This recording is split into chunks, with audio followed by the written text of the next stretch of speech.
Abdulaziz, mana buni skaner qilish kerak. Ukam topa olmayman, bir nima qil, mana shuni hal qilish kerak. Aka, iPhone'ingizni qilsangiz bo'ladi-yu. Ukam bunga qo'llam qo'yishim kerak. Qanaqa iPhone'da qilaman buni? Ha, aka, men telefoningizni bering. 6 sekund. Hop, aka, zametga kirasiz, skripkani ustiga bosasiz, undan keyin отсканировать dokumentni va dokument ustiga to'g'rilaysiz va qarabsizki, shunday dokumentingizni o'zi skaner qilib chiroyli holatda qilib beradi. Qo'l qo'yish uchun bo'lsa, chap qo'lning tepadagi tugmani shunday bossangiz, сохранить faylni chiqadi.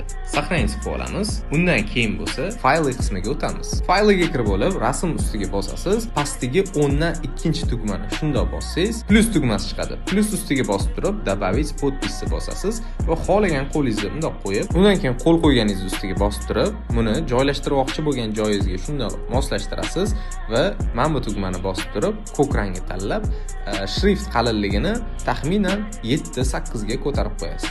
Voy ukam, baraka top, bitta choyxona mendan. Shunaqa ma'lumotlarni topish uchun nima qilish kerak? Terabayt Yunusobodga obuna bo'lib qo'yish kerak.